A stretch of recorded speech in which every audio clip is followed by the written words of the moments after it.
Network Entertainment. Hi, I'm JB. And I'm Ella. At ito ang Kwentong Callroom, powered by the Pod Network. Parang ang lapit pala niya, no? Bakit? Yung camera, pero okay lang, maganda. Hi. Maganda. Ano Happy yun? New Happy New Year! Oo nga. Akalain mo yun, 2026 na. Oo nga, parang, Aww. oo nga, ang bilis. Well, medyo nabagalan ako Talaga? ngayong last quarter. Kasi parang, wala ka na sa States. Oo. At saka hindi. At saka parang, so siguro parang ano din, busy na parang, parang Wednesday pa lang, pagod na ako. May Tsaka, ganun akong feeling nung November, December. Parang dami mong stressors sa latter half of the year. Oo. Oo. Talagang in-analyze natin yung year for you. At this point kaya, sasagutin ko din, will I be employed by the time of the launching of this episode? I don't Or think will so. I be unemployed? Sorry. Pwede naman kasing may bridge, pero feeling ko unemployed ako ng mga panahon na to. Hindi, kasi, well, it's the start of the year, and the start of the year it's a social construct, but it still brings about a lot of transitions, changes. Sino nga bang nagsabi na January 1 ng New Yung Year? Gregorian calendar. Diba? Parang ganun lang naman siya eh. Ganun lang talaga siya. Kaya nga parang it's just something that society decided. Oo. Pero because of that start of the year feeling, doon nagkakaroon ng New Year's resolutions. New Year, New Me. Oo, o kaya mga it's time for a change. Oo, a reset. Yeah, tapos mga Pantone color of the Oo, year, ayan. ganyan. Cloud something. Yeah, cloud white. Cloud white. Ano nga, Cloud9. ang daming critique doon sa Pantone color of the year. Kasi? Medyo tinamad yung isa. Kasi, Pero di ba ang white ay combination ng lahat ng colors? hindi, absence of color ang white. Ay, no. Black yung... Black and, mali, baliktad. Tama di ba? White yung parang pag lahat daw. Na-expose yung mga wala, hindi ko kaalaman, ganyan. Pero, yeah. Colorblind pa man ako. Parang hindi mo na kailangan Ay, sorry. maging, ano ba baliktad ng colorblind? Colorful. Hindi, so, dahil New Year ngayon, and the start of a lot of things, part in the year where you are prone to do new stuff, transitions, ganyan. Ang kabaliktaran naman nun ay, dahil a lot of people start new things, paano kung hindi ka doon? Paano kung you feel that you're lagging, left behind? Doon ka rin mapapareflect na, okay, bagong taon na, asa na ba ako? Naiyak bigla. Nasa na ba tayo sa mga goal setting ko? Ganyan. What happened to all my plans for myself? Oh. Yung mga pinangako nyo ng 2025, papalitan lang yung date, 2026 naman yung mga goals natin. Tsaka parang, pwede naman. with the start of the year, parang maisip mo na, I'm not getting any younger, or Nakaka-trigger pala tong episode na to, no? oo. Di mo ba, sinabi ko naman to sa'yo, Sinabi mo nga, dapat, pero hindi pa dapat rin ako ready ka. na-prepare. Dapat ready ka for this. So, today, hindi naman sa downer for the new year, but we're going to talk about all the ways in which our lives, both as doctors and outside of the profession, can make us feel left behind, can make us feel like we're not on time sa kung anumang timeline ang sinet natin for ourselves. But before that, Yeah. we are Kwentong Callroom Podcast. We're best friends and doctors, and our goal is to demystify and humanize medicine. So, if you've been here with us, oh my God, 2026, fourth year na namin to. Ang galing. Si OA. Diba? We Tama. started 2022, Yes. and if you've been there ever since, thank you for listening. And even if you've just discovered us or you've just listened to a few episodes, thank you pa din kasi it's because of these ongoing conversations we have with each other, with you guys, with people in the profession or outside the profession, that keeps us going and tells us that there's so much more to talk about. So thank you for being there. At sa mga new listeners, feeling ko napaklik ka dito kasi New Year na. New Year na, tapos siguro may ganito ka ring feeling. And what we're trying to say is you're not alone in that feeling of parang being left behind. Process natin yan. Let's share our thoughts and feelings. Pero kung feeling mo naman ay curious ka lang talaga dito sa mga, sino ba itong mga parang nafe-feel left behind, pero ako I'm New Year, New Me, marami tayong episode for you. Yeah. Kung nasa med school ka at gusto mo ng inspiration sa mga specialization, maghanap ka dyan. Yeah, kung gusto mo ng Kung gusto mong lumove life, Yes. meron dyan about dating. Malapit na mag-February. Next month, February na. Kung gusto mo ng tips on internship, on Oo. the board exam. Oo. Curious ka lang, ano ba Pre-med. tong life ng mga doktor? Pre-Med A versus Pre-Med B? Yan, ang ganda. So, there's an episode for you. Yes. And kung wala man, magkaka-episode yan for you. So, Message I hope you us. stay on. Kung anong gusto mo. Yeah, or what you want to talk about. Kahit na pag-usapan na because Pag-usapan ulit. Oo, pwede. Because Yes. a lot of things tend to come back as, Oo. parang love life. Pabalik-balik din. Ay. So, let's dive in. Actually, Besh, parang nung naisip ko tong episode na to, naalala ko sa yung kanta ng Beanie, Carrera. Bilang Year of the Horse. Oo, kasi bukod sa Pantone Color of the Year ay white, in the Chinese calendar, it's the Year of the Horse ngayon 2026. Anong specific description? Hindi mo na alam. Hindi ko, alam mo, i-search natin Fire kasi. something. May ganun? Fire horse. Di ba palagi may element yun? Ha, talaga? I Year didn't of know. the 2026 water, Year of the... Talaga? Rooster. Ano ba this Water year? Rooster. Hindi ko alam. Fire Horse. Oh, You're right. Fire Horse. Fire Horse. Diba? Very Phoenix yung dating. Oo. Pero yon, so dahil nga Year of the Horse, naisip ko how yung horse image gives us the image also of a race. Ako naalala ko sa horse. Ano? Yung mga sa classic na mga Filipino na bahay, yung merong kabayong, yung merong Makalesa, ganyan. Oo, okay. hindi, yung parang merong yung mga gets ko na. painting na tatlong kabayo. Di ba ganun Oh my God, oo nga. May ganun sa mga bahay. Kung hindi Last Supper, Oo, yung kabayo. yung kabayo na tatlo. Oo, ay galing. Or yung kabayo ng very throwback na to. Yung sa yung mga Marlboro ads may kabayong Very straight yung reference natin. Di ba? Pero parang, di ba, ang naisip na sa kabayo, always in motion. Yes. Parang laging may May pupuntahan. betting, karera. Oo, mga ganyan. Betting talaga. Gambler ka din. Pero yun, parang iisip natin, something na nagmamadali or may hinahabol. Oo. Parang Parang hindi ako ganyan. nakita ng kabayong mabagal, no? Meron ba? Pag nagpapahinga siguro. Pero usually, ang tendency bumilis sila. Or baka dahil na condition na yung utak natin na, okay, mabilis sila. Ay, di ba pala Kahit isang hindi memory pa pala sa Tagaytay? Huh? Horseback riding. Horseback riding. Alam mo, parang Horse memories na pala. parang tanang buhay ko. Twice lang ata ako horseback riding. Talaga? Oo. Hindi ko alam kung ayaw ko. Hindi naman sa ayaw ko, pero, and hindi naman sa hindi ko pa siya nagagawa, pero I don't know. Okay. Pero yon, parang lagi siyang mas metaphorical in my head. Oo. Na race, Yung isa pang naming naalala sa kabayo. Yung isa pang naalala ko, okay ka lang? nauso yung yung shampoo, yung mane and tail. Yung yung horse shampoo Di ba na for pampalago horse- ng buhok. Pero for horses? Hindi, pang-tao yun. Pang-tao ba yun? Ginagamit Oh my ng tatay ko God! yun. Dati. Sorry po. Kasi gusto Sorry, niyang lumago Tito. yung buhok niya. Oo. Ah. Mane and tail. Ay, so yung pa naisip ko pangalan. yung mga cowboy, mga Ay, western, ganyan. Okay ba? Sorry, naisip ko cowhead na. Cow na pala yun. Cow na pala yun. Medyo super tangential. Punta na tayo dun sa sige. nakaka-trigger. Wala. So, dahil Year of the Horse, Mm. mapapaisip ka kung, am I on time or am I lagging behind? And how do we feel that way? I mean, why? Why do we have these emotions na parang late tayo? Kasi isipin mo, we keep saying here on the pod na sa pagdodoktor laging ang daming delays kasi delayed yung parang extended yung adolescence mo kasi extended of period of time na estudyante ka. So, in turn, na pupush din yung mga work, Adult yung mga, responsibilities. yung pagbabayad ng tax, pagbabayad ng bills mo, parang lahat nauusog kasi hindi ka pa technically working with your own salary. Oo, so dependent ka pa. So parang feeling mo nalilate, ganyan. And a lot of other things tend to make you feel that way. So sige, start ka. Ako hindi ko alam kung connected lang siguro sa personality ko na very type A at gusto ay may schedule na parang naka-calendar na dapat by this time, ito na ako. At this point, dapat ito na yung na-achieve ko. Ganyan ka nga. Tapos meron pa rin siguro, another aspect din ay, parang I tend to compare myself with colleagues. So parang, pag nakikita ko yung timetable nila na parang, ay ang galing na parang nasusunod nila or parang, nung nag-uusap kami a few years back, gusto nila na ganito na sila by this age. Tapos, Nagawa nila, no? come this age, gano'n na nga sila. So yun, parang, hindi ko alam kung innate ba yun sa mga doktor na parang, dahil nga, sabi mo nga, medyo delayed na. So parang, you can't afford na Magdali-dali, no?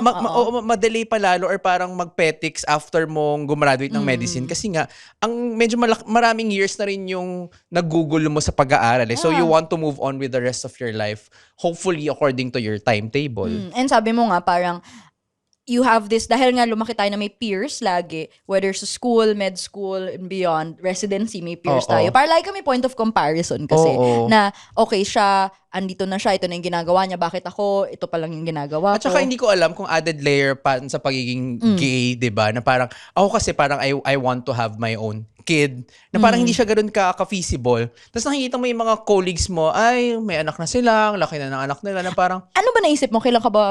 Kailan mo ba balak magkaanak dapat? Sa totoo lang naman, parang kung kahit as much as gusto ko naman siya, pwede ka bigyan. Parang financial, na para bang aso lang, tuta lang. Hindi, as much as gusto ko siya, I realize, financially, parang kung meron namang, kung nandyan yung mga means and all, parang financially, hindi ko rin naman siya tatanggapin or parang kakagatin. Kasi parang financially, hindi rin ako prepared. Pero originally, sa plan mo before, in your head? Ako in my head, anytime before 40. Talaga? Ayoko din naman kasi na parang medyo matanda ka na ma-experience mo yung kasi eto sobrang type A. Nisip ko, pag 20 na siya, 60 na ako. Which is not bad. Pero pag beyond 40 pa, tapos assuming na yung makukuha ay zero magsa-start. Kasi di ba adoption pwede namang mas older, di ba? Yun yung iniisip ko, yung health at saka yung interaction. Kaya another reason that I try to be active is parang to preserve my health at mabuhay pa ako ng malakas for my future kid. Aww. May ganun akong anticipation. Andito naman ako, besh. Di ko siya pababayaan. Bakit mo ako pinatay? Pero, ayun, parang ang daming layers na alam mo, parang lagi mong iniisip na dapat may schedule na dapat sundan, no? Na, I guess dahil ang nature ng med ay para siyang race nga, na parang may goalpost ka kasi na inaabot. May milestones. Oo, na ito yung next step, ito yung next step. Parang sobrang uncomfortable tayo dun sa concept na hindi ko alam ano yung next step. That's so difficult for us to grasp. Ikaw ba, may ganun ka din na parang feeling of being left behind? Oo, kasi parang yung trajectory kasi ng med, lagi natin siyang iniisip as a straight line na pataas. Ganun. Pero, in-explain ko talaga. No? Pero, alam namin straight. Even though I'm not, but I know straight. Pero, parang alam mo yun, in my head, sabi ko, ito yung steps ko sa buhay. High school, college, med school, residency. I was really sure na mag-residency ako. Kasi never ko na, dahil alam ko na kasi kung gusto kong residency. And then, after that, alam ko nang mag-clinic and all. Hindi pa ganun ka-clear yung details in my head, pero yun yung time. Parang sabi ko, alam mo yung you think in terms of age, by 29, tapos na ako ng residency, by gatong age, ito na yung gagawin ko. And every time na, I guess, may threat of delay, sobrang allergic tayo dun eh. Kasi even if hindi naman mali na you take a break, or na for whatever circumstance, biglang hindi ka makaka-graduate on time, or hindi ka makatapos ng something on time, whether thesis yan, or sa residency, or pre-residency, ang daming factors na pwedeng magpa-delay sa atin, and we have this impression that's not correct na kapag delayed ka, you're less of a person. Does we have an episode? Sumegway. We have an episode on that. Okay. Sobrang toxic niya, but we do think that way. Kaya parang naalala ko noon when after residency, I took a year off bago mag-fellowship. A lot of that was because of burnout. And I remember na gumawa ko ng pros and cons table. Kasama talaga sa con ko ay gagraduate ako ng fellowship later. Kasi it felt... By a year? Oo, na it felt like such a big deal na gagraduate ako ng fellowship ng 33 versus 32. As in, oh my God! One year? Hindi, pero it really felt that way. I mean, tinatawanan ko na lang siya ngayon. Kasi 33 ako and okay lang naman ako, di ba? Pero, si Jesus ka eh. Chart. It's my Jesus year. Pero, it really felt like, sobrang big delay and all. Tapos, add ko na rin dito, dahil ako ay babae naman, parang, part of my plan is also to get married, to have children. And as much as I'm an advocate of women doing things at their own time, at their own pace, and gusto ko yung mga babae na hindi dependent sa asawa or sa sa patriarchal norms of society. Yung hindi ka confined doon. I love that. Pero meron talagang biological clock. It's real. Yeah, na hindi natin pwede i-ignore. And dahil doktor tayo, natutunan din natin siya. And parang nakaka-pressure siya. Kasi ito parang sa OB, kunwari, meron talagang term na elderly pre-gravid. Yes, 35, di ba? Hindi ko alam binago yun. Pero, nakaka-pressure siya kasi it's a medical term talaga. Kasi we understand that at a certain age, mas mataas yung risk of complications, mas mataas yung hindi siya parang hindi siya parang sa reunion niya ng mga matatandang dalaga. Kasi totoong may komplikasyon at mahirap magbuntis. And yun pa, parang yung baby mo pa, di ba? ang dami nating kilala na of course, a lot of female doctors get children late kasi nga, marami sa atin, after fellowship pa mag-aanak or magbe-baby, parang ang nangyayari, ang daming nakukunan. It's very sad. Gustong-gusto magkaanak, hindi magkaanak. May kilala ako talagang yung goal niya nun, and again, it's very age-based. Gusto talaga niya mabuntis before 30.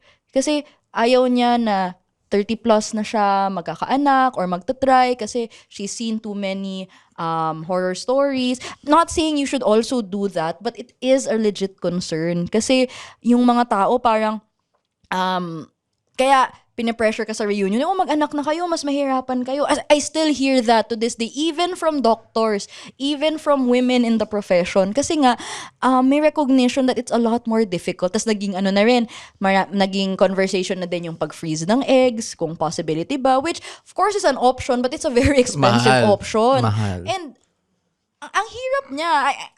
Ako nga feeling ko, medyo swerte pa ako kasi may jowa ako. Pero maraming... True, no? Parang at this age, parang established na in their field, tapos wala pang partner. Walang partner and wala ring way or time magka-partner. Kasi yung work nila ties them a lot to the hospital. Hindi sila makapag-date. I mean, of course, there are ways around this, but it really is possible na mahirapan ka to go through the usual life milestone. Sabi mo nga, bukod sa comparing ourselves to co-doctors, we also compare ourselves to our friends not in the medical profession. Na sila, nakapag-ipon na. May bahay at lupa na. Dalawa na anak. Kita mo na yung mga nila, nag-a-attend sila ng mga recital. Yan. Tapos, ngayon nga, besh, parang, dati ang mga invitations, dati ang invitation sa atin, debut. Next step, mga bridesmaid, groomsmen. Besh, ang invitation na sa akin yun, ninang sa kasal. Yung ninang sa kasal? Ninang sa binyag. Ninang sa binyag. Tsaka, birthday party ng Seventh anak. birthday. Seventh birthday! Parang, Tapos, ang inisip ko talaga na, oh my God, sila... kita. 7 na yung anak mo? Sila, may anak na sila in grade school. Ako nag-aaral pa rin sa coffee shop. Parang, what is this world? Diba? Ito pa, parang, isa pang example ng feeling left behind. So, nung high school kami, yung yearbook namin, parang may prophecy. May ganun din ba kayo? Wala. Parang yung isa sa... Most likely to... Hindi ganyan. Parang prophecy. May group of writers in our batch na gagawa ng prophecy about the batch. So parang siyang kwento. Unang mabubuntis. Hindi ganyan. Ano ba yan? Parang siyang kwento. So mga 3-page na essay na... So, parang future nyo as a future batch. namin. Tapos parang from a perspective of someone. So yung batchmates ko, friends ko naman sila. So ano pero, ka? Hindi, from my perspective kasi yung... Ikaw nagsulat? Hindi ako nagsulat. Basta ginawa nilang perspective ko. Parang ang mangyayari, so ang setting niya ay, darating ako from the US. Wow! tapos parang... PFC subscriber naman pala. Tapos may mamamit ako. Parang may makasalubong ka na batchmate mo. Parang journey talaga siya. Parang, sige, sino mga nakasalubong mo? Hindi, ang una kong reaction nung nabasa ko yun, na hindi naman ako nag-edit and all, pero parang una kong reaction, shit, 36 na ako, wala pa akong asawa. Yun talaga yung naisip ko. May age ba? Kasi ginawa nila 20 years after high school. Tas walang partner sa scene? Wala. Ay. Walang partner, walang anak. Tas parang, will that prophecy be a self-fulfilling prophecy? Oh my God! Abangan natin sa susunod na episode na. Hindi, kasi naalala ko talaga, and I know may toxicity yung ganong reaction. Kasi ibig sabihin, sobrang tali ko dun sa social construct na dapat may asawa na ako noon, dapat may anak na. Kumbaga parang sinasabihan ko yung sarili ko na bakit di ka pa nag-aasawa? Ganon. As in, yung young self ko, sinasabihan yung fictional future self ko na bakit wala ka pang asawa? Wala ka pang partner? Ganyan. Ang toxic. High school pa lang siya niyan. Pero grabe yung impact nung may image na pala talaga ako of myself. So parang gulat na gulat ako na hala si girl, wala pang family. Tapos may mama kasalubong siya. May na, family. Yung iba ata, hindi naman lahat naging totoo sa prophecy na yun. But still, kumbaga, ang mas nag-disturb sa akin ay yung fact na, doctor din ako doon. Doktor ako doon. Hindi ko alam ba't ako from the US. Hindi explain kung bakit ako from the US. Baka nagbakasyon lang naman. Pero, bumabalik ako from abroad. Tapos may parang, umattend ako ng mass, yung isa kong classmate. Yung isa kong classmate kasi pari na, ganyan. May mga ganun sa essay. Basahin nga natin ulit one day. Pero parang, I do think na may part of me who expected myself at this age to already have a family. Pero alam mo, now that I'm here, single and very much happy, wala namang problem pala. Pero it really had that impact on me. Hey! Whether it's a struggle you can't seem to get through or a dream that seems too daunting for you, this is Mirza Season telling you that you can do this. Let's figure it out or find someone who can. I'm a confidence coach and host, an ex-editor, ex-model, ex-20-something, ex-30-something, exactly who you need to help you navigate through life's ins and outs. What are you waiting for? Let's go! You can do this. Sige, ano pa? Ikaw? Ako, most of the parang feeling of left behind, naramdaman ko after graduating from training. Yung parang ikaw na lang. Okay. Kasi parang during training, thankfully, hindi naman ako na-delay. So parang, okay, parang on time tayo, med school, tapos yung gap On time tayo. Hindi tayo late. late. Yung gap year ko nga parang I didn't mind that kasi parang feeling ko kailangan ko talaga yun. Kasi after med school, And I ano took a ba gap siya? year. Ano lang, he's relatively young. Kasi yung nanay ko, pinag-aral ako ng 2 summer, so I skipped a grade. Oo, para tayong, para kang nag-advanced year, di ba? Oo. Kasi, for context, we always say na higher batch siya sa akin than in med school. But, I'm actually older than him. By a year lang naman. Oo, pero kumbaga, we could have been, parang kahit batchmates tayo, mas bata ka pa din sa akin. So, kumbaga may konting headway ka na rin eh. May room pa for gap year, ganyan. Yes. Pero yun nga, after residency, nung bumalik na ako sa NGO work, parang nag-start na maging part ng academe, parang dun ko mas na-feel yung feeling of being left behind. Kasi parang, again, hindi ko alam kung, feeling ko nature lang naman talaga ng mga tao to compare yourself to other people, na parang pag nakikita mo sila na, ay, ang flourishing na nila sa career nila. Or buti pa finances, sila. parang, ay, mga usapan nila, parang, magkano yung ganitong tax? Kasi yung sahod ko, ganito na yung level na parang... Ano nun? Mapapa-reverse compute kayo na. Yun yung sahod niya. Kaya ganun yung tax Tapos yung mga usapan ay, ang hina nga kasi parang low 6 digits yung kita ko ngayong buwan. Samantalang ako parang... Diba parang, sana all 6 digits. Yung mga ganun. So financially being left behind, I feel na parang, I could have been earning more. Kaya parang feeling ko na pag-iiwanan ako. Kasi in terms of finances naman. Oo, kasi parang napag-iiwanan, meaning kaya mong mag-catch up, pero hindi ako nakaka-catch up in that aspect financially. In terms of, let's say, career progression, may ganun din akong feeling na hanggang ngayon parang, ngayong buwan, unemployed. Talaga ba? Unemployed at this? I mean, sorry, very blessed naman ako na magkaroon ng work. Pero kapag nasa environment ka na parang very competitive lahat ng tao, nasa ganito kang field, parang very unheard of yung unemployed siya. Tsaka parang yung image pa of doctors na supposedly malaki yung kita, maganda yung kita. Pero as we've harped on about it a lot na ang hirap pa rin kumita, lalo na kung first-gen doctor ka, na nag-establish pa lang ng sarili, ng career, whether you're in the clinics or not, hindi lalapit sa'yo ang pera. You will be stable enough to find jobs one way or another. Definitely, oo. Pero parang ang hirap pa din talagang mag-secure ng work for yourself. At saka yung line of work ko, for example, in public health, admittedly, mas clear yung career trajectory ng clinician. I've had these conversations with my mom. Dati nga nasabi ko sa kanya, dapat pala na parang naging specialist na lang talaga ako and I stick to the clinical. Ba? Nagkaroon kami ng ganong usapan na parang... Tita ha? Ay, hindi. Sinasabi ko yun sa kanya na parang dapat hindi na lang ako ganito na I chose na the lesser path keme-keme. Dapat nag-clinician na lang ako para mas straightforward. Nagko-consult ako, kumikita ng pera, ganyan-ganyan. Pero tapos sabi niya, magiging masaya ka ba kung ginawa mo yun? So, in fairness kay tita. Actually, hindi rin naman. Kasi parang malaking what if din yun. Tapos ako kasi yung tao na feeling ko may calling ako. Tapos sasagot siya. yung mga literal, Tumawag. yung mga literal na calls hindi ko sinasagot, pero yung metaphorical calling, ang arte ko na, hindi kasi ganito lahat. Hindi kasi lahat binigyan ng ganitong Gusto mo kasi calling gusto mo kasi ng ganyang arc sa buhay eh. Feeling Kaya ko, nga eh. oo, parang Pwede naman na attracted ka magkiklinik sa na lang ganyan tayo, eh. tapos parang kikita na lang tayo ng pera, ganyan. So ayun, so may ganong feeling of being left behind na, saan ka na babanda sa career mo? Tapos, dahil uso na ngayon yung mga homecoming, as in naiisip ko na. Uso na ba? Hindi, I mean ilang years na lang, mag-homecoming na yung batch 10 years namin. nyo, oo. Hindi, yung 25. Ang layo pa, 2017 ako eh. So, 10 ilan years ba? pa 2027. Oo nga, 2027. So, merong more than 15 years pa naman. Pero yung worry ko nandun na. Na parang, Really? Magka-compare na kayo ng notes. Hindi naman pag homecoming, Ano na? parang single pa rin ba ako? May dala na ba akong anak noon? May plus one ba ako? May plus one ba Yan. ako? As in, ganun na yung pag-aalala ko pag nag-uusap ng mga homecoming na, ewan ko, sobrang overthinker ko sa ganung aspect. And ano ka, parang napapressure ka Ako na talaga. naman. Totoo naman. Hindi, kasi parang feeling mo life is a test you have to show up for. May ganun kang ano. Oo, at saka I mean, like for example, sobrang thankful ko naman sa naging post-grad ko. Pero parang, after a while, parang, it died down inside me na parang, oh, may ganyan ka nga, pero ganyan ka ba?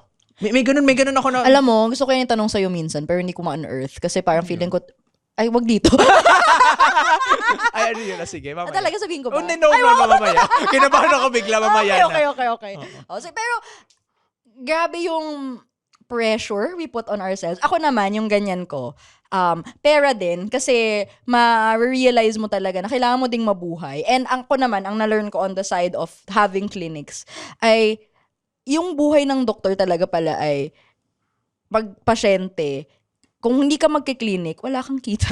As in, kahit pa sa simula, wala ka namang pasyente talaga. Zero talaga. So, kahit pa like may clinic ka dyan, 4 hours ka dyan, pero wala namang darating, parang, ay di, nga ka, wala ka ring gagastusin, wala kang maiipon. Nakaka-pressure tumingin ng bank account. As in, may face ako na lahat, di ba, ang daming app?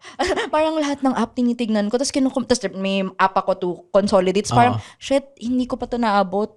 Ikaw lagi ko comparison na parang, shit, si JB siguro kaya doon nakadami yung pera niya. Tapos, promise ko, kung nafe-feel mo yan for other people, nafe-feel ko yan towards sa'yo na parang, ay, si JB siguro ito na yung pera niya.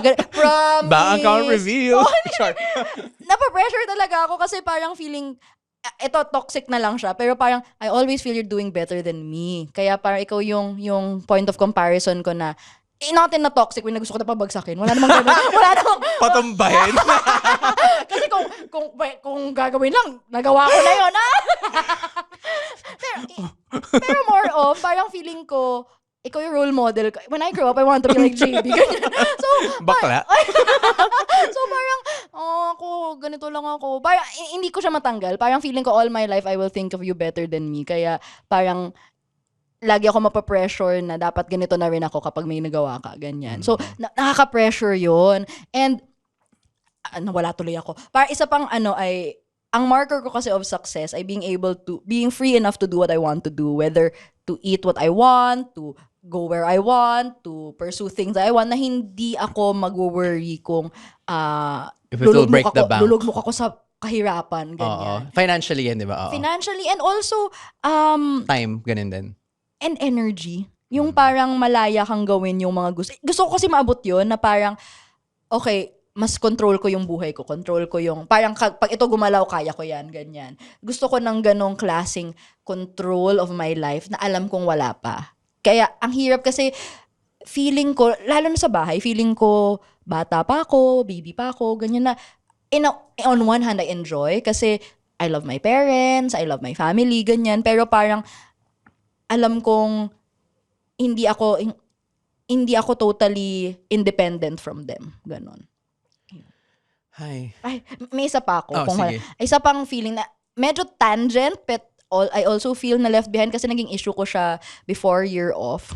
One reason why I took a gap year, I realized my parents weren't getting any younger. As in, bigla na lang, after years in med school, just thinking of myself, bigla na lang, nag-dawn sa akin yung realization na, shit, ang tanda na ng parents ko. As in, pushing 60, senior citizens, tanda na rin ng relatives ko, grandparents ko. So, it sounds so morbid, but sometimes you can't help but think, being left behind meaning literally left behind ka. Alam mo, Na as in, wala na yung family mo. And, I used to say na I'm prepared for all things, pero yan yung hindi talaga ako ma-prepare. Diba? Pag dumating yung araw na yan.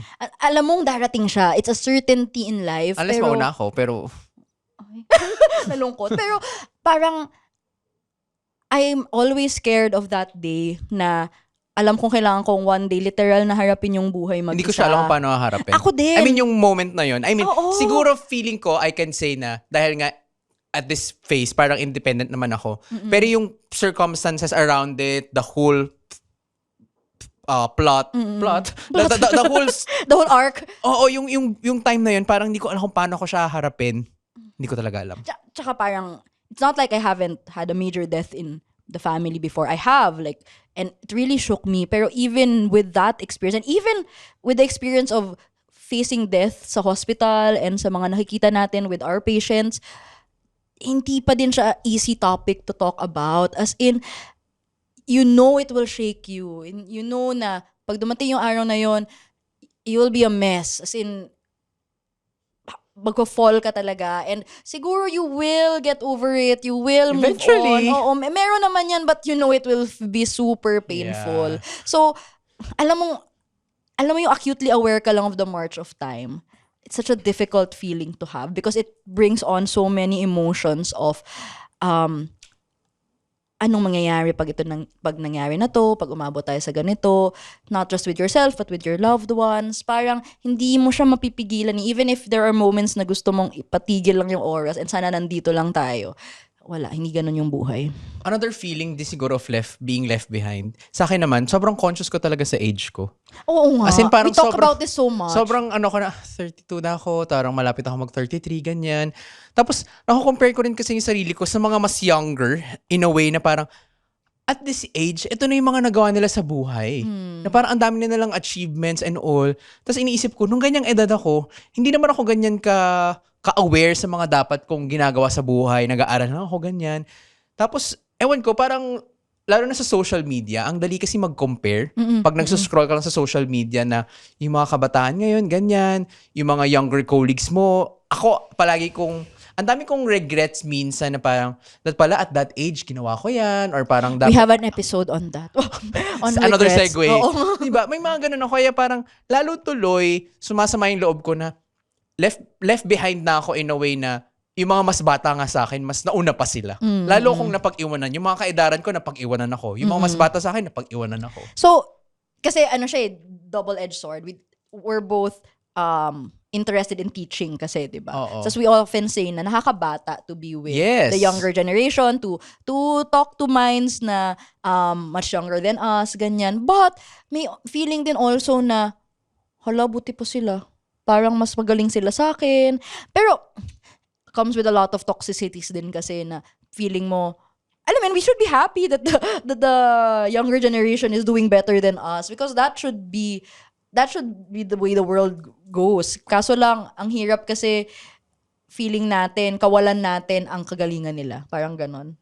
Ang lalim. Pero yun, parang ganun nga na tama ka na dahil nga interested tayo sa teaching, ang dami natin interaction with students. So minsan may mga realization ako na dapat nung ganyang dapat na-enjoy ko yung ganito or parang dapat pala sumali ako sa mga ganyan nung med student ako. Parang may mga ganun akong naiisip na hindi ko na maibalik Pero, ngayon. grabe ka talaga sa age. Kasi, sorry. Parang, For me, it's not just a number. hindi, tsaka, alam mo yun, parang mas masaya ako sa birthday mo kaysa sa'yo. Promise! Kasi ako sobrang excited ko na birthday ka. Na parang, Birthday na ako. Ang gusto ko lang naman is celebrate yung life mo. Pero parang, nafe-feel ko talaga sa'yo minsan. Ako talaga kailangan ko magpigil. Kasi parang feel ko sa'yo minsan na awkward ka. Na mag-add ka ng isang year na naman. As in, nasa stress ka. Visibly nakikita ko yung stress mo. Na, hala si girl. Parang, girl, edad lang yan. Pero gets ko naman, kung saan nanggagaling ang anxiety and yung worry about it all. So what do we do about it? Or what are we trying to do? Punta na tayo dyan. Unless may dadagdag ka pa. Wala naman na. Ang mahirap sagutin yan, pero ideally talaga,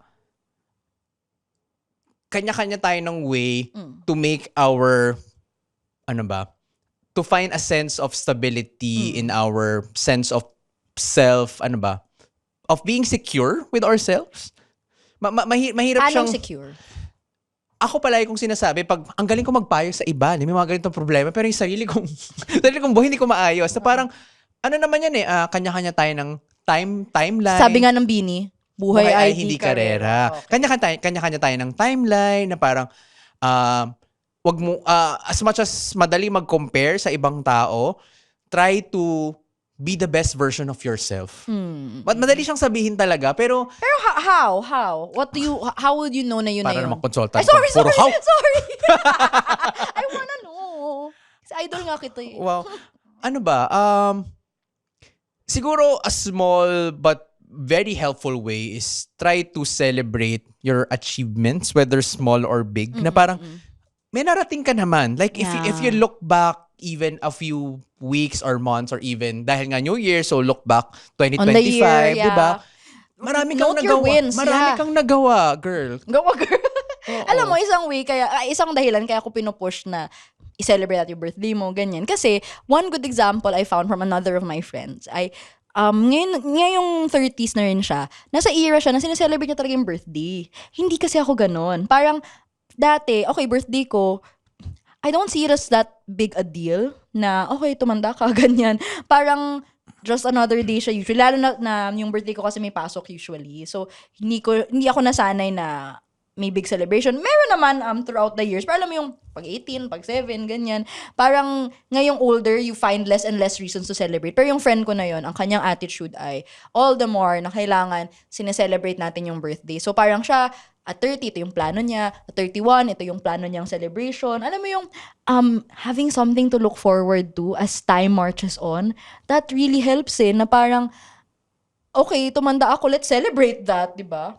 I think isang bagay na overlook natin when we talk about age is celebration siya, and it's a win kasi buhay pa tayo. As simple as that. Totoo. Na we know a lot of people who have gone before us, unfortunately. Kahit naka-age natin, much younger than us. Kaya nga shake tayo kapag may kilala tayong ganun kasi we know na ang lapit lang natin sa edad. So, it really is a celebration na in the grand randomness of life na anyone could go at any time. Buhay pa tayo. Ideally, you could celebrate every day, but at least on our birthdays, parang isipin natin na, okay, ang swerte natin, nandito pa tayo, and whatever plans we have, whatever milestones na feeling natin hindi pa natin nagagawa, we can still do them. We have time. And it's much easier said than done. Pero isa ko ang ginagawa ay, iniisip ko siya as, I try to think of it in a light way. Like, kunwari nga, 33 ako. I really think of it as my Jesus year. Kasi kung ano man, kung ito yung year na ipapako na-save, ka na. na-save ni Jesus ang world, baka may magawa din ako for this world. Wow. Oh, hindi. Not necessarily. It doesn't mean you have to save the world or change the world. But, ang magandang quote ni Hank Green ay, no one can change the world alone, but, hindi to verbatim, pero, no one can change the world alone, but no one leaves the world unchanged. So, we have to believe that we are all contributing to a greater human story. It may seem small to us, but it's not nothing. Hindi tayo wala lang sa mundong to. And people might have different opinions on that, but one way I derive meaning in life is believing na may reason kaya ako nandito. And hanggat buhay tayo, that's an infinite number of chance to do that. Yung sa akin, isa pa siguro na parang another way of, dealing with the feeling of being left behind. Hindi ko pa siya napapractice ng maigi talaga. Pero palagi kong, hindi naman palagi, I try to feel yung mga compliment na binibigay sa akin na parang, oh, you learned that from me. Wow. Diba? Na parang, very simple lang siya. Pero pag nanggaling talaga sa mga tao na hindi mo ina-expect na magsasabi sila ng ganong compliment or parang unsolicited siya, for example, from your students, from your peers. Medyo na parang binabalik-balikan ko siya na okay, na parang meron naman pala akong nagagawa na on track or in line with what I want to do eventually. May dalawa akong ginagawa na ganyan na concrete. Yung isa ay, I keep a note on my phone. Ang title niya ay Good Things Are Always Happening to Me. Tapos, every time something good happens to me, ililista ko siya doon. Lalagay ko yung date, lalagay ko yung nangyari, kahit sobrang babaw, kahit tipong, binigyan ako ng hopya ng patient, ganyan. Or na-compliment ako for something, ganyan. I don't always do it, but having that note, gives me something to look back on pag masama yung pakiramdam ko, pag malungkot ako. I also have a folder sa laptop naman na nakalagay lang ay open on a rainy day. So I keep there messages, good things. Minsan yung mga bagay na nahiya akong ipagmalaki. Kasi minsan, as much as gusto nating may ma-achieve sa buhay, nahihiya tayo ipagsigawan siya. Kasi feeling natin, alam mo yun, kung kailan meron ka ng award, gusto mo na i-minimize kasi parang nahiya ka na, ganyan na parang ayaw mong mukhang mayabang, ganyan. Pero I let myself have that folder so that I can celebrate and I can receive compliments. Kasi may mga araw talaga, I know you know this na may time na ang lungkot-lungkot ko talaga, parang feeling ko talaga ang walang kwenta kong tao. And I have those days. Tapos, literal na nag-shout lang ako to the void na bigyan niyo ako ng compliment. As in, tell me good things. Tell me nice things about myself. And alam mo, mas marami yung comments sa post na yun kaysa ng likes. Tapos, may mga nag-message pa personally. So, alam mo yun, you are not, totoo, hindi ka talaga insignificant. But we have to learn to think of ourselves that way. Ayun. Ang ganda. Wow! Kung meron pa kayong alam, Wow! tulungan nyo kami. Pero I think may truth naman talaga na buhay nga ay hindi karera. Thank you, Beanie. Pero we just have to tell ourselves more often and we have to try to believe in it more often kasi it's so easy to forget and it's so much easier to feel the pressure of everything else. Of time, of success around us. Ayun, parang it's a struggle but we can get through. Ang cliche. Oh, na-trigger ka ba? Sorry. Hindi naman. This was actually therapeutic. Really? Not diagnostic. Oh. Cathartic. Oh. Hindi kasi lately may mga ganun kasi akong thoughts. Talaga? With the things going around. Let's unpack that. Later. Okay. So, we hope you like this episode. Sana, paisip din kayo. Pwede pa kayong magdagdag kung ano pa yung tingin nyo or what you do. Oo nga, ano mong ginagawa nyo what para you do ma-lessen to- yung feeling of being left behind. And to get by because that's the best we can do. To try, to get by, to just survive. That sometimes that's all we can do and that's already a win. So, if you like this episode, please follow Kwentong Callroom Podcast on Spotify, YouTube, and Apple Podcasts. We drop new episodes every Monday, 5 p.m. You can also you can also ano daw? You can also follow us on social media for more chika and updates for Kwentong Callroom Podcast on Facebook and YouTube, at Callroom Podcast on X, Instagram, Threads, and TikTok. You can also join our Discord community, Callroom Dambayan, our official community server kung saan pwede kayo makichika with us at iba pang mga ka-callroom. So each week, meron din tayong episode question that we post every Friday, 12 p.m. Makisagot sa question of the week to keep the conversation going. At kung gusto nyo mag-submit ng questions, concerns, and chief complaints, open pa rin ang kwento mo sa callroom. It's a Google form where you can submit your questions to us. Kung mapili namin yung kwento mo, pwede namin sagutin in one of our future episodes here on Kwentong Callroom Podcast. Pwede rin kayo mag-suggest ng episodes doon. Yes, very much welcome. Just find the link on our social media pages. Ano na yung last? Email. You can also follow na naman. Very Follow, Jesus, email, ang daming alam. follow. You can also reach us via kwentongcallroom@gmail.com sa mga sponsors. Come on, it's 2026. Yeah, wow. Oo nga, open kami for Yes. sponsorship. So, Happy New Year to Happy New everyone. Year. Yeah. With that, I'm Ella. And I'm JB, and this has been Kwentong Callroom. The opinions of podcast creators, hosts, and guests are not necessarily reflective of the official stance of the Pod Network Entertainment, its hosts, or other network programs. The content created by the people behind the podcast is personal and not meant to harm any religion, ethnicity, group, organization, company, or individual.